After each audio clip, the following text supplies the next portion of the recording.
Seja muito bem-vindo à nossa Escola Bíblica Online. Nós adotamos a revista Compromisso da Convicção Editora, que pertence à Convenção Batista Brasileira, e vamos, dentro da temática da monarquia em Israel, tratar sobre a lição de número 6, que é o reino de Israel, ou do norte, Samaria, de Nadab a Acabe.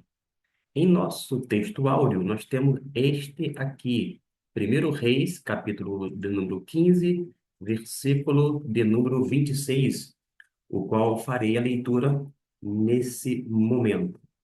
E o texto nos diz o seguinte, a palavra de Deus, versículo 26. Fez o que era mal perante o Senhor e andou nos caminhos de seu pai, e no pecado em que seu pai fizera pecar a Israel. A gente observa que desde Saul passa por Davi, que foi o maior rei entre todos de Israel, sem dúvida alguma. Este reinado, uma referência a Davi, não teve adoração para os deuses e tal. Todavia, Salomão vai construir lugares altos para os cultos das divindades, das suas mulheres, etc. e tal.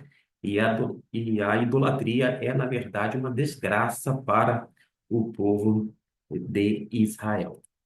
Em relação ao que o autor da lição nos colocou, ele vai dizer que Jeroboão não foi um exemplo de rei, levou o povo à idolatria e deixou o reino com um grande desafio para seu filho Nadab.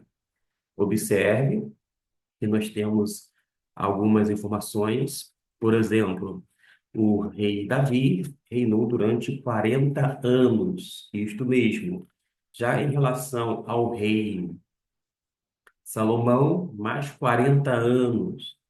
Depois nós temos Jeroboão por 22 anos e Roboão por 17 anos. De qualquer forma, os registros feitos pelos livros dos reis descrevem o início do Reino do Norte como sendo um período de extrema instabilidade política e não tem como separar isso do aspecto religioso, pois desde que o rei e o povo passaram a adorar outros deuses, se afastaram do Senhor. Imagine só, o povo o qual Deus tirou do Egito.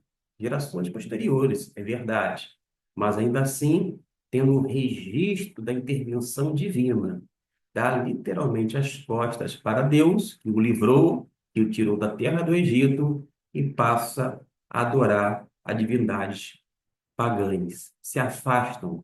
E não é à toa que eu disse agora há pouco, no início, de que a idolatria é uma desgraça, porque tira o primeiro lugar, que é de Deus, e coloca outrem.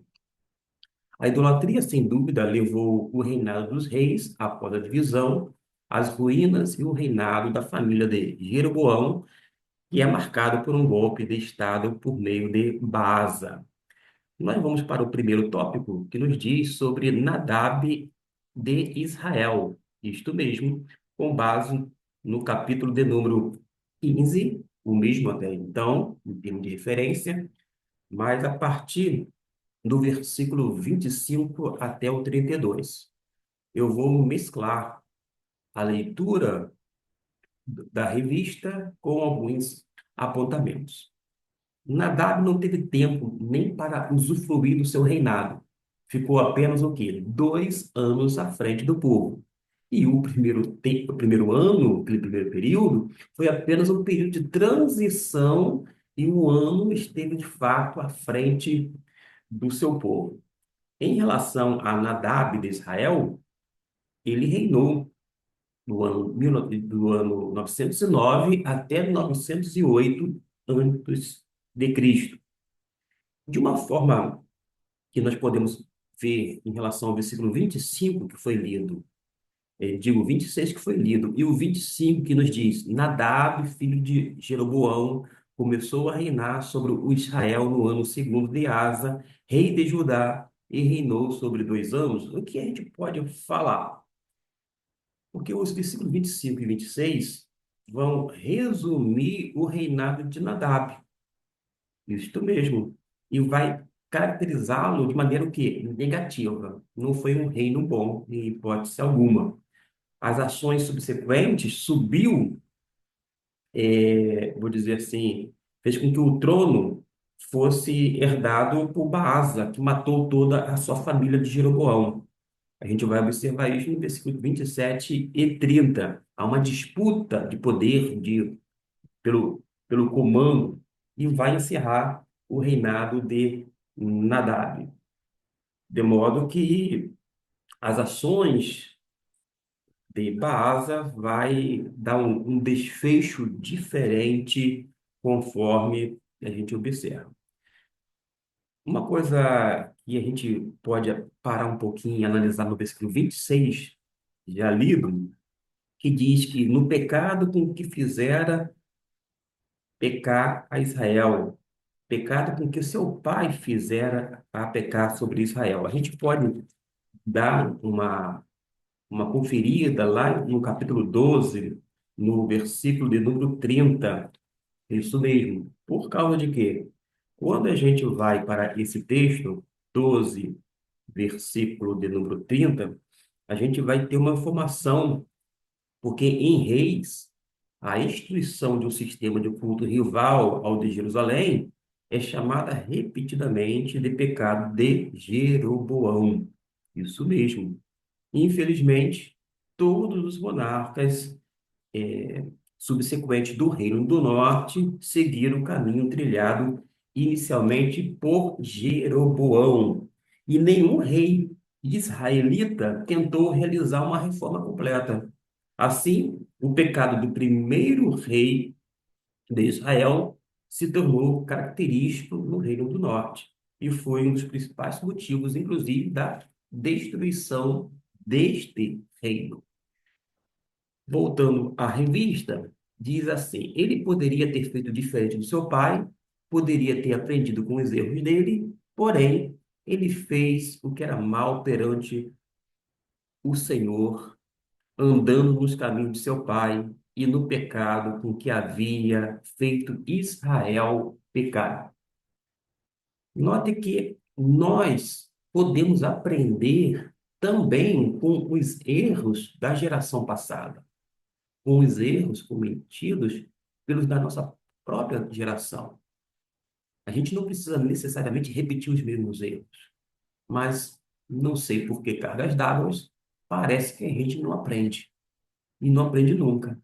Vez ou outra a gente está cometendo os mesmos erros que os outros cometeram, mas não é para ser assim. Pode ser também diferente no nosso tempo, na nossa época, e não apenas ficar emitindo julgamento sobre as gerações passadas. Até porque a geração futura vai fazer julgamento em relação aos nossos costumes, aos nossos comportamentos, às nossas ações feitas no devido tempo. O fato é que o seu Shed, o saudoso pastor, conhecido como Doutor Bíblia, dizia que todos nós temos pecados ou cometemos pecado por conta da natureza pecaminosa, não é verdade? Mas acontece que a gente tem que pecar menos, é uma expressão da parte dele.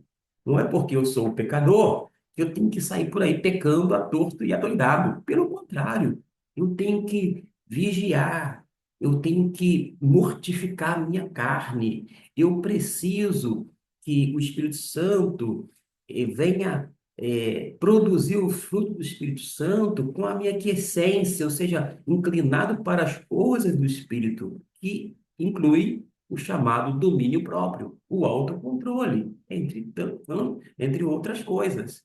De modo que, se a gente se deixar ser usado, instrumentalizado pelo Espírito Santo, cada vez mais vamos pecar menos. E ao invés de dar vazão à nossa carne, iremos fazer coisas que venham glorificar o nome de Deus. A pergunta que o autor deixa aqui, e eu quero deixar esse destaque: qual legado estamos deixando para os nossos filhos? Isso mesmo.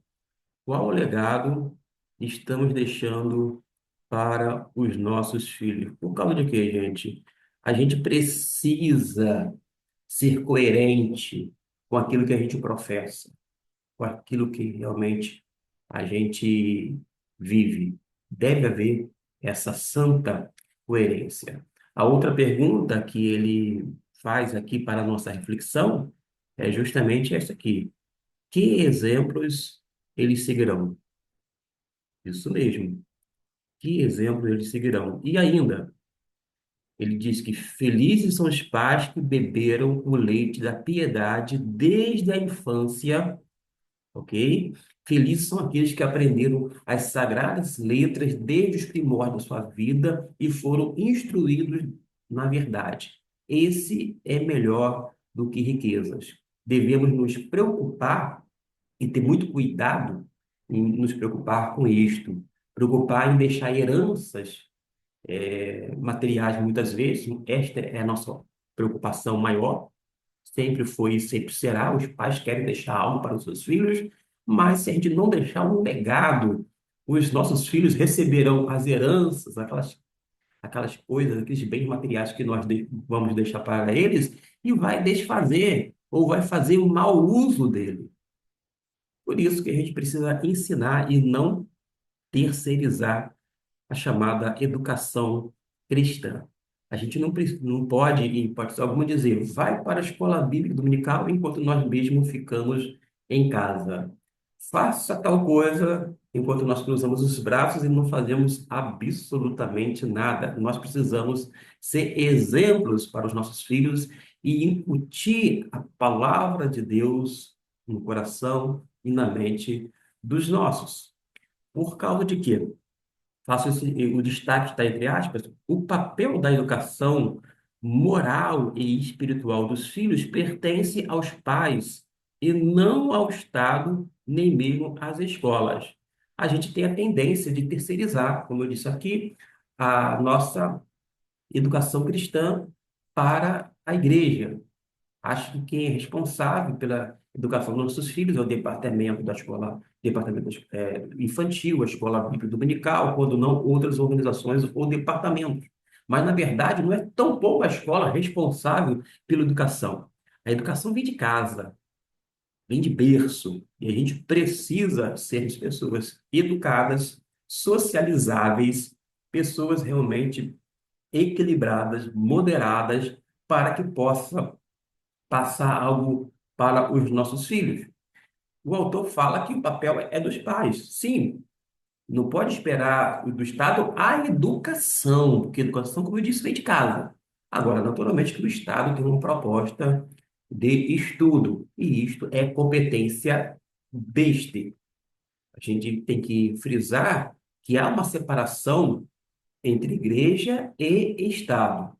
Um não pode fazer ingerência no outro. Agora, acontece que a religião, de uma forma específica no Brasil, quando não o cenário evangélico, acabou fazendo uma mistura tremenda. Mistura literalmente religião com Estado. Faz política dentro da igreja e depois quer cobrar um resultado de governo, independente do governo que seja. Ora, não vai ter diferença alguma, porque é uma catástrofe anunciada quando há essa fusão da igreja e do Estado, quando há esta política, quando não uma politicagem dentro da igreja chamada evangélica, que deveria ter como referencial o evangelho de Deus, com os valores do reino de Deus e não de governos humanos que passam pelo nosso Brasil de tempo em tempo através das eleições. O autor da revista diz que não podemos aceitar que o Estado dite as regras para a nossa casa. Ora, aceitar dentro da nossa casa, quem vai educar vai ser você, pai, mãe, etc. e tal. Agora, os pais precisam se responsabilizar. Por causa de quê? Nós temos vivido uma geração cujos pais, por inúmeros fatores, têm delegado ou terceirizado a educação dos seus filhos para os seus pais, isto é, para os avós das crianças.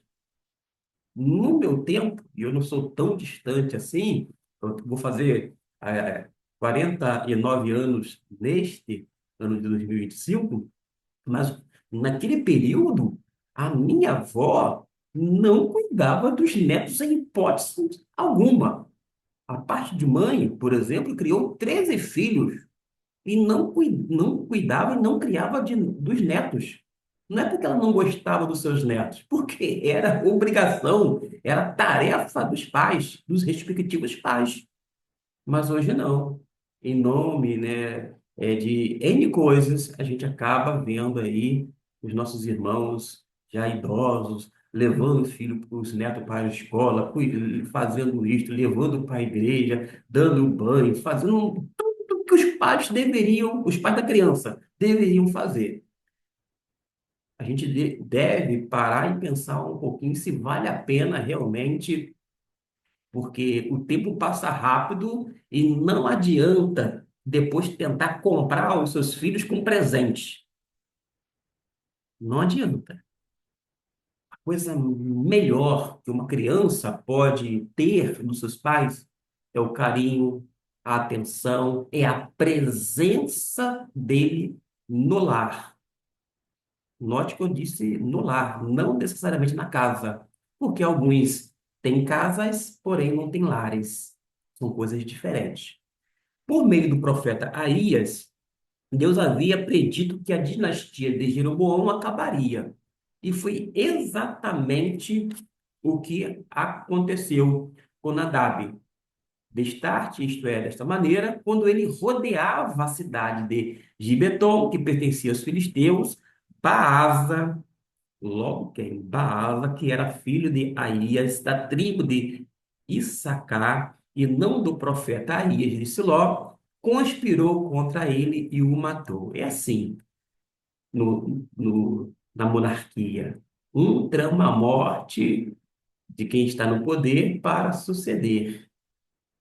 Foi assim, não apenas no período da monarquia de Israel, mas a gente vai observar no Império, não apenas no Império Romano, nos impérios, no período da Idade Média, quando não nos países onde um tenta tirar o tapete do outro para governar e etc e tal. Isso é um expediente humano que a gente tem observado no decorrer da história. A gente observa aqui, mas também em muitos outros momentos, porque nesse caso só muda as figurinhas, os rostinhos, mas a história vai se repetindo.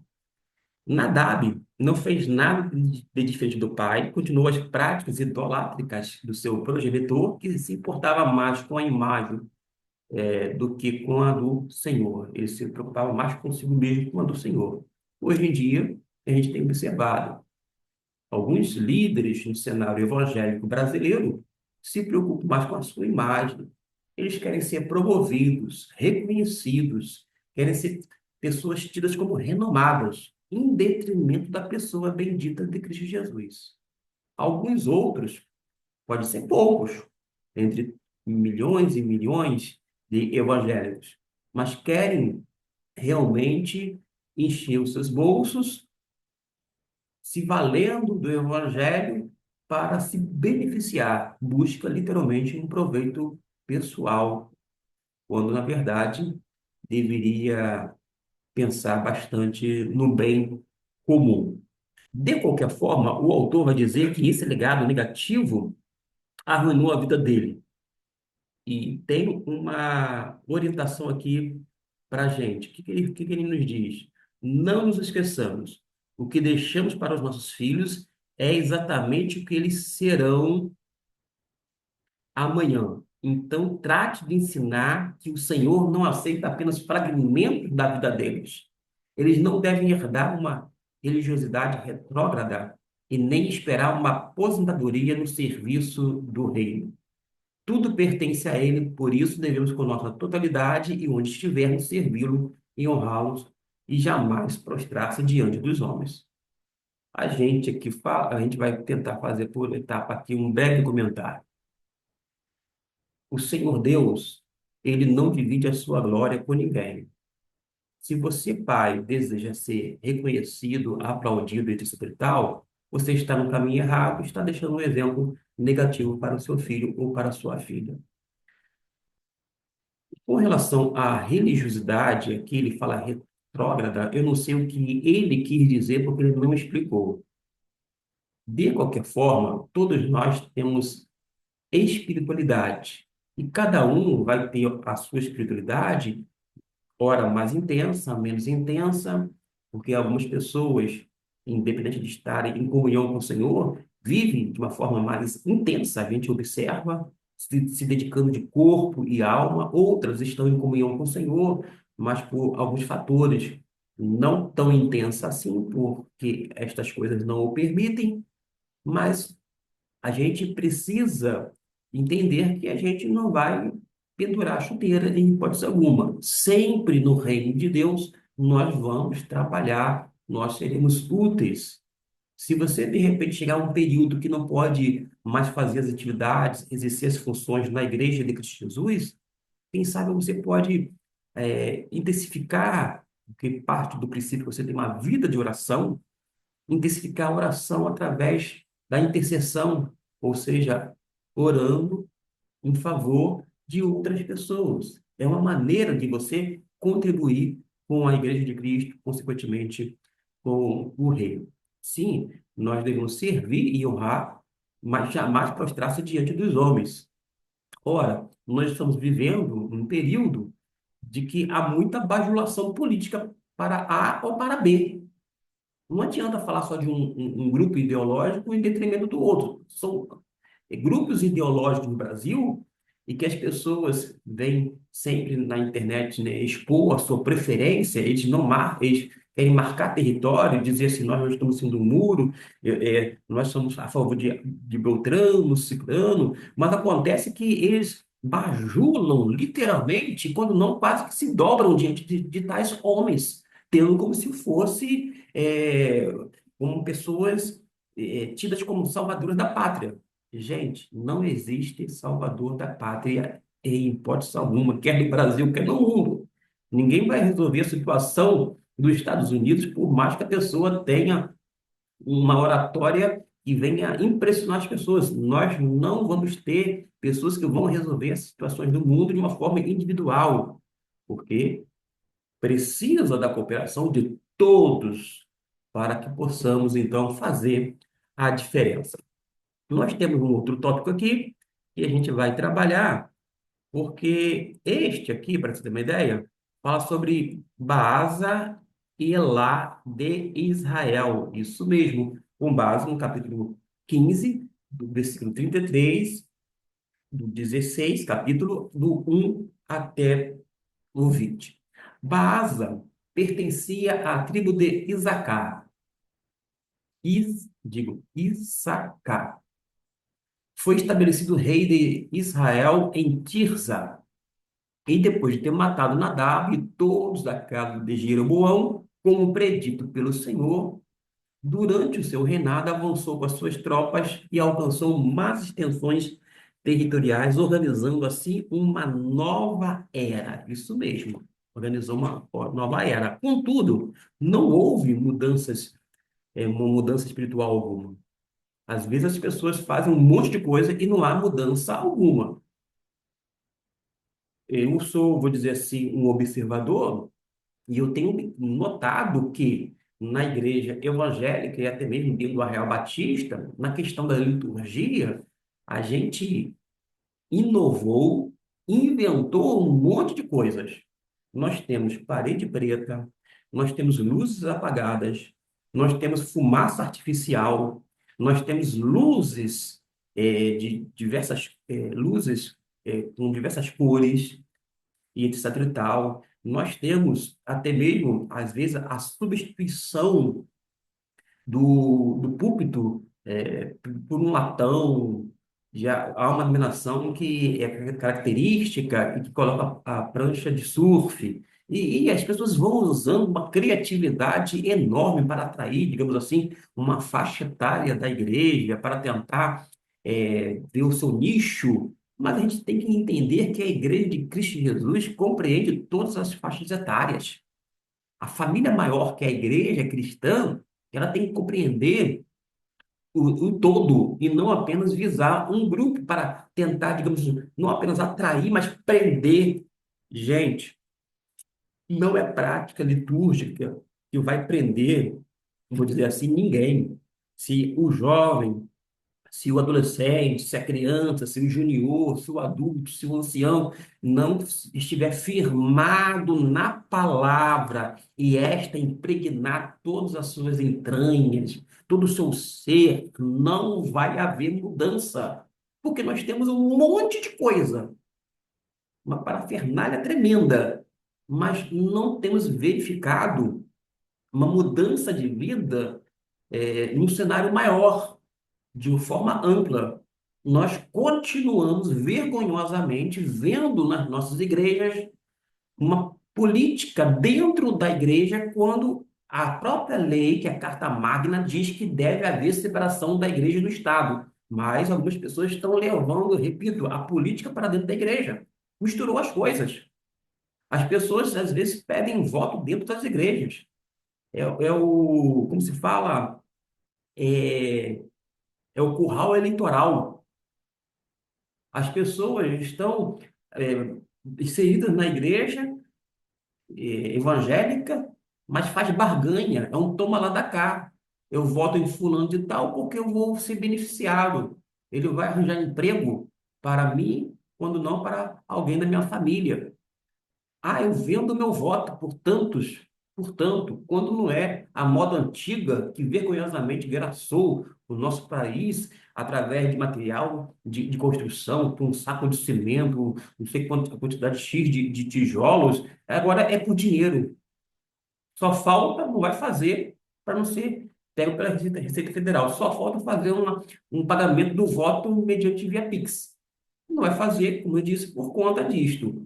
Mas a gente precisa saber que deve haver uma mudança. A quantidade de pessoas que adentram as prisões do nosso Brasil, as casas de reabilitação de drogas, pessoas viciadas em bebidas, etc. e tal, que saíram ou que são oriundos do meio religioso, não apenas evangélico, mas religioso, não está no gibi. Não está no gibi. Não há uma mudança, que a gente possa dizer assim, está havendo menos crime, está havendo menos violência doméstica, menos violência sexual, etc e tal, está diminuindo a criminalidade, é porque à medida que nós, evangélicos, estamos crescendo, as coisas estão melhorando dentro do nosso cenário brasileiro. Não está. Porque uma coisa é cantar, outra coisa é louvar. A gente precisa aprender que é preciso se aproximar a Deus com fé para que haja um louvor e adoração perfeita. Não obstante, o nosso culto tem que ser racional, isto é, espiritual. Em contrapartida, tem alguns cultos que são tidos como irracionais. E as pessoas acham que isto é uma unção de Deus, é o poder de Deus, é um mover divino, coisa alguma, porque o Espírito Santo, ele age dentro da ordem de essência.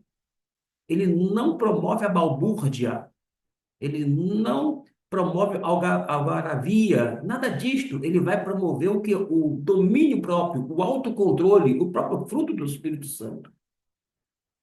E a gente precisa, às vezes, dizer isto, porque, além de fé genuína e um culto racional, aquele que realmente deseja agradar a Deus, a ponto de ele pedir algo e receber da parte do Senhor esse favor divino, está contido numa premissa. E qual é? De que ele guarda os mandamentos do Senhor. Existem pessoas que não querem guardar os mandamentos do Senhor, não querem sequer ouvir os mandamentos de Deus, mas querem louvar a Deus. Gente, existem, vou dizer assim, coisas que são agradáveis a Deus, como existem coisas que são desagradáveis a Deus. E a gente observa que nesse elemento litúrgico há mais uma tendência para ver se o, entre aspas, adorador está satisfeito do que necessariamente fazer a pergunta correta. Deus tem se agradado dos nossos cultos? É uma pergunta que a gente precisa fazer. Depois desta digressão, contudo, nunca houve mudança espiritual alguma e praticamente a mesma exortação direcionada a Nadab. Isso implica o quê? O que que vai acarretar? Que não basta aumentar o nosso patrimônio e as nossas conquistas, o Senhor não nos chamou para isso. Somos chamados para anunciar as boas novas do Evangelho. Nada é mais importante do que isto. O apóstolo Paulo tinha essa consciência. Ai de mim se não pregar o Evangelho. Mas alguém vai dizer, eu não sou o apóstolo Paulo. Pois bem, eu também não sou. Mas todos nós somos, ao menos, testemunhas de Cristo. E a gente não pode levar, em hipótese alguma, o povo a viver em comodidade e fama. A gente busca muito o que nos é conveniente, mas a gente precisa enfatizar algo que é essencial, santidade. Por causa de quê? Porque Deus é santo, ele requer um povo santo. A santidade não está, meus irmãos, num lugar específico. Você não precisa ir lá em Jerusalém, lá no Oriente Médio. Você tampouco precisa ir no monte como se fosse um lugar especial. Você precisa entender que Deus requer vida santa e não necessariamente um lugar santo. Ele quer santidade de vida. E isso não mudou com Baasa, e a sua casa também se transformou em ruínas, como se não bastasse o que aconteceu com o pai. Ela seguiu o mesmo caminho, ou seja, as pessoas não têm um exemplo positivo e vai seguindo e cometendo os mesmos erros. As pessoas não aprendem com os erros alheios, infelizmente. E hoje em dia, é, também não é diferente. Ora, a gente tem que ter uma preocupação com a nossa vida pessoal, com a nossa vida familiar. Quer uma igreja forte? É necessário ter uma família forte, firmada na palavra, com os valores, de uma forma moral, desejando um viver ético, tá ok? A idolatria ficou marcada nesse período e o povo foi arrastado para longe de Deus. Por quê? A idolatria, né? Se eu falei monarquia, foi um ato falho. A idolatria é aquela atitude, aquele comportamento que retira Deus do seu devido lugar, que é o primeiro em nossas vidas, e coloca outras coisas. Às vezes, quando a gente vê lá no povo de Israel o bezerro de ouro, existem, entre aspas, vários bezerros de ouros, ou seja, várias formas de idolatria. Às vezes é o filho, quando não é a esposa, ou o esposo, ou seja, o cônjuge. Às vezes é o ministério, às vezes é a posição a qual você ocupa, quer na igreja, quando não na sociedade. Às vezes é o trabalho, são os seus bens. Nada deve ocupar o primeiro lugar. Deus sempre em primeiro lugar. E a tendência nossa é sempre ouvir Deus, família e igreja. As pessoas não seguem esta ordem. Acha tudo muito bonitinho de se ouvir. É Deus, família e igreja. Mas depois coloca, partindo do princípio que coloca Deus, Deus, igreja, família. Já deu ruim. Já ficou fora do lugar. Porque a autoridade moral consiste na vida pessoal e na vida familiar. O líder, por exemplo, cristão, ele precisa ter autoridade na sua vida e na sua vida familiar. Ter a sua família estruturada para ter condições emocionais, morais e espirituais de cuidar de uma família maior, que é a Igreja de Cristo Jesus. Não é à toa que, vez ou outra, eu repito. Não uma frase minha, não sou original, mas eu escutei e assimilei para mim. O sucesso ministerial não compensa o fracasso familiar. E isso não se aplica apenas ao pastor, não. Você pode ser um diácono da igreja, você pode ser um líder de um PGM, você pode ter um cargo importante, porque todos são importantes na igreja, mas você precisa ter uma base familiar. Precisa de ter essa moral, essa autoridade também espiritual. Porque muitos estão adorando outros deuses por estarem dando ouvidos a falsos reis e profetas. E com as suas vidas continuam as mesmas, pois uma doutrina errada leva a práticas erradas também. Hoje em dia, muitos estão dando ouvidos às revelações fora das Escrituras.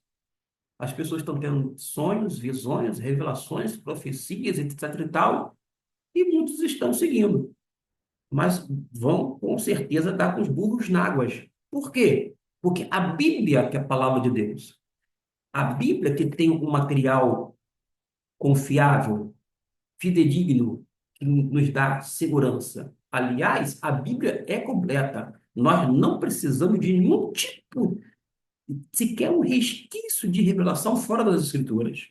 Quer ouvir Deus falar? Leia a Bíblia. Não espere que outros, quer na forma de revelação, profecia, sonhos, etc., venham falar em nome de Deus, porque Deus já deixou o seu registro na Escritura Sagrada. E a Bíblia toda é inerrante, é infalível, é inspirada pelo próprio Espírito Santo de Deus, que pegou homens separados da parte dele e moveu, isto é, conduziu nesse processo escriturístico. Voltemos sempre à palavra de Deus. E Elá foi assassinado por Zinri, que era um dos comandantes do seu exército. Sempre a história se repete. Há um assassinato para que a pessoa venha suceder o reinado, o império, enfim, a monarquia. E não pense que mudou coisa alguma com Zengi também, com isso. Zengi também continuou com as mesmas práticas e o seu reinado sequer passou de uma semana, não durou basicamente nada. E o autor diz aqui: não brinque com coisa séria de Deus, com coisa séria, de Deus não se zomba, porque tudo que o homem semear, isto também ele ceifará. E de fato, Deus é amor, mas Deus também é um Deus zeloso. Com Deus não se brinca. E tem gente banalizando a graça de Deus, vivendo conforme seu bel prazer, segundo seus caprichos, achando que o resultado vai ser satisfatório. Não será, porque Deus é justo. A equidade pertence ao Senhor. E Ele, além disto, é santo e requer, como eu disse aqui, santidade. Deus não vai tolerar idolatria, Deus não vai tolerar pecado algum no meio. Pecado de corrupção, que é passiva ou ativa. Deus não vai tolerar nada que venha causar prejuízo a outrem, a si próprio e ofender a santidade dele. E o que que a gente tem que fazer? Se arrepender, meus irmãos. Se arrepender, mudar de direção, buscar em Deus a restauração, senão a gente vai ter o mesmo destino, as consequências. Com relação ao outro tópico, um rei de Israel, capítulo 16, porque no governo de Onri, o povo do norte pôde se alegrar por causa da estabilidade política conquistada ao vencer Tibini, já que Onri foi o fundador da mais notória dinastia do Reino do Norte, fez de Samaria uma potência, uma capital estrategicamente estabelecida e o povo estava o quê? Politicamente organizado e estabelecido. Quando há participação não apenas de alguns poucos, mas de todos, um país, uma monarquia, que seja, a época vai para frente. Precisa de alguém, claro, à frente, para organizar, fazer projetos a fim de executar, mas envolve a participação de todos para que haja realmente uma mudança política a fim de beneficiar não apenas alguns, mas todos. Porque como uma nova dinastia é um tempo de mudança, certo? Deveria ser, mas não foi o caso de Henri. Pelo contrário, ele ainda teve a proeza de piorar tudo e foi ligeiramente pior do que os seus precursores. Às vezes a gente acha que as coisas não podem piorar, mas se torna pior do que anteriormente. E embora tivesse firmado o reino de Israel, a sua pecaminosidade ultrapassou a de todos os seus antecessores. Não bastava unir o povo politicamente falando, pois Onri fez o que era mal perante o Senhor. Ele foi pior do que todos os que o antecederam. Ou seja, conseguiu ser pior que Jeroboão. E a, o autor da revista fala assim: que situação drástica. Temos, às vezes, a oportunidade de fazer diferente, de fazer tudo novo e de glorificar a Deus em tudo que formos fazer. Mas não devemos cair no erro de mudar tudo e nos esquecer que realmente importa.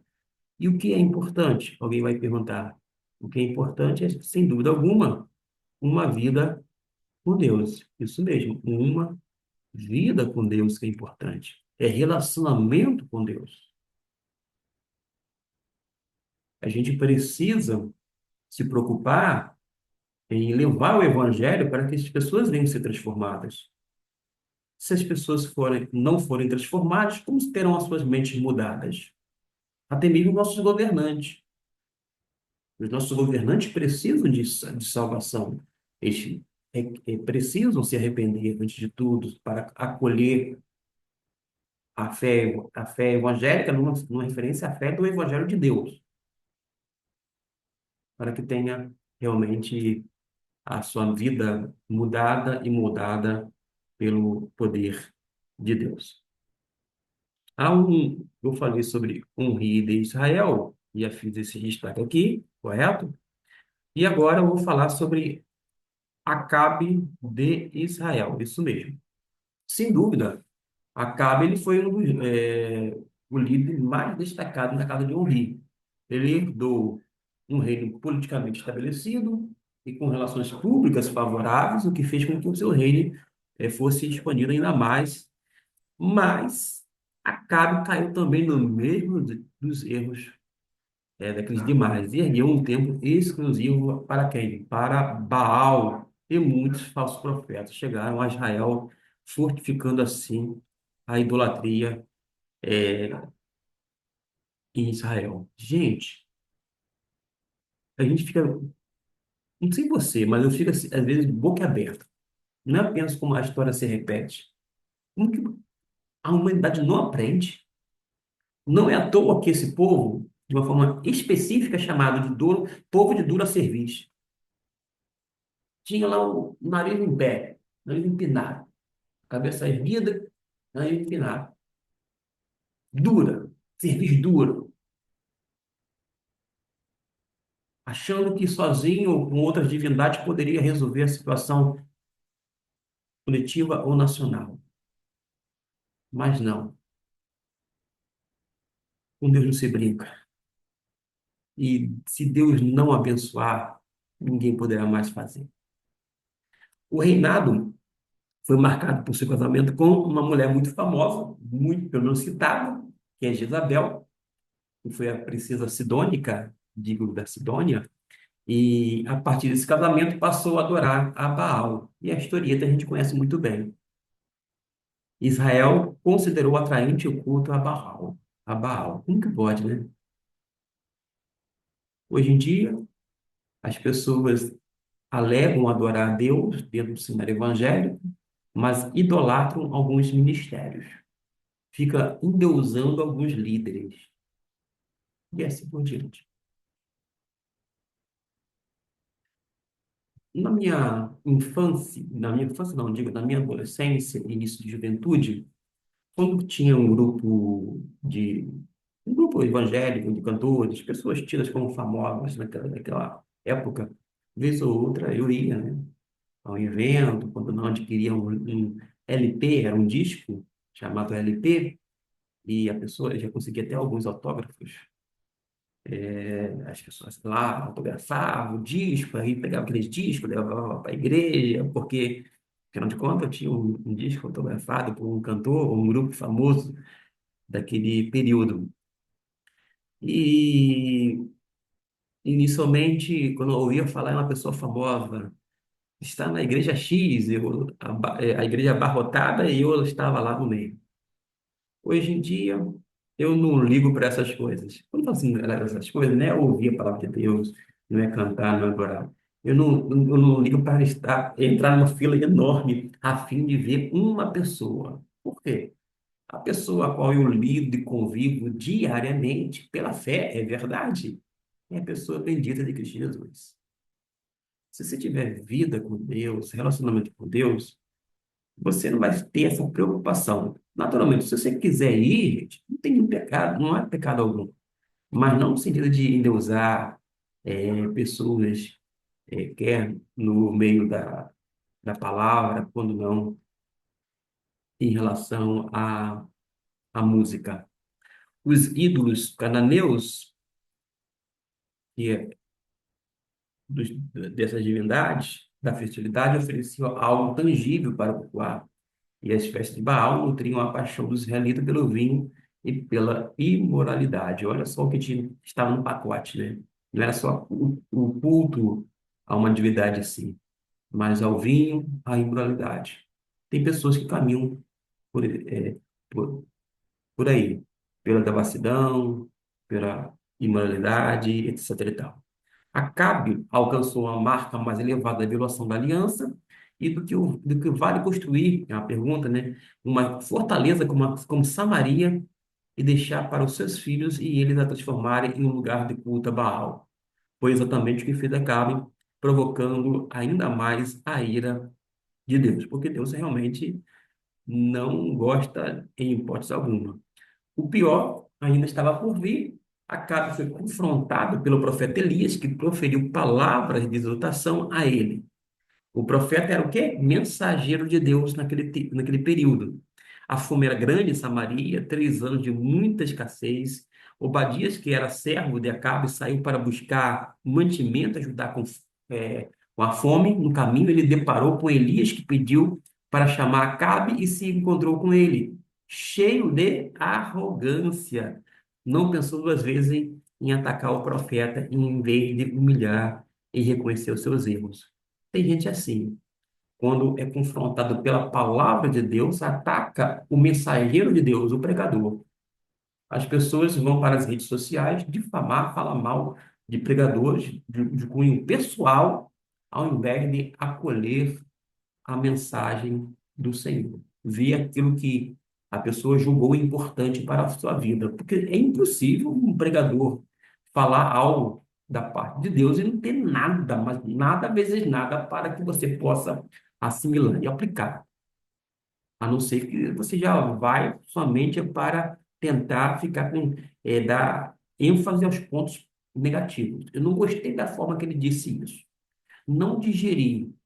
Ele não deveria ter dito isto. Ora, e as coisas corretas, boas que ele falou? Será que você não pode ir lá, assimilar, internalizar, não? A gente tem que parar de mimimi e de agir de uma forma incorreta mediante a exposição da palavra de Deus. É importante que, quando a Bíblia é exposta, é lida e é exposta verdadeiramente, de uma forma fiel, Deus fala. Deus fala e a palavra dele não volta vazia.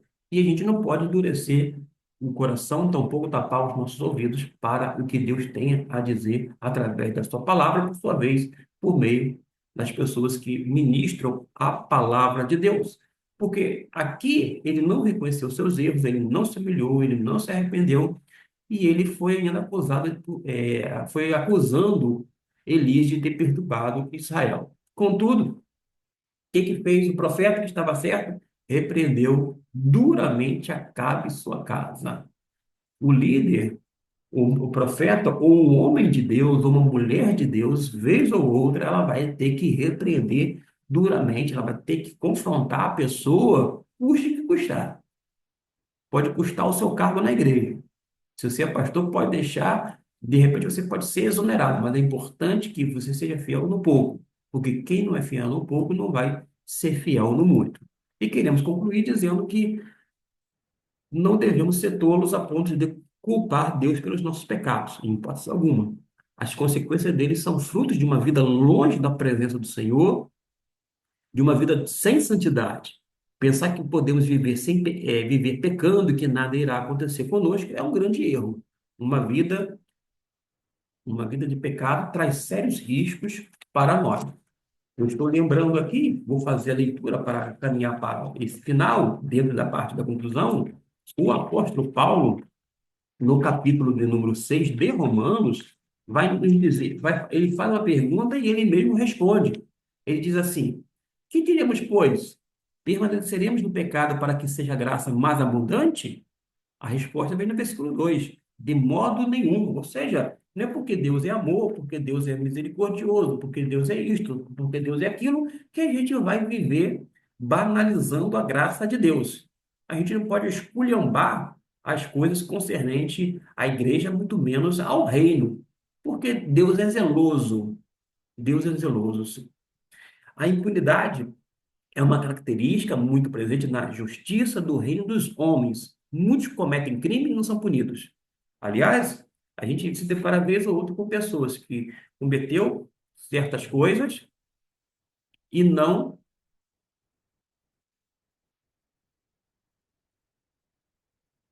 cometeu certas coisas e não foi penalizado. E a pessoa, viu só, eu me dei bem. Se deu bem nada, a pessoa tem que entender que nada passa desapercebido por Deus. A projeção aqui da tela saiu, porém, como eu estou com a revista aqui em mãos, eu termino só essa parte final. De santidade é abençoado, próspero, feliz e amigo de Deus. Quem vive em pecado é abandonado à sua própria sorte. Seus dias de vida são amargos. É uma pessoa perdida e infeliz. Apenas a vida com Deus em Jesus encontramos uma verdadeira vida cheia de paz e alegria. Que Deus possa lhe abençoar rica e abundantemente, pois é a minha oração, é também o desejo do meu coração.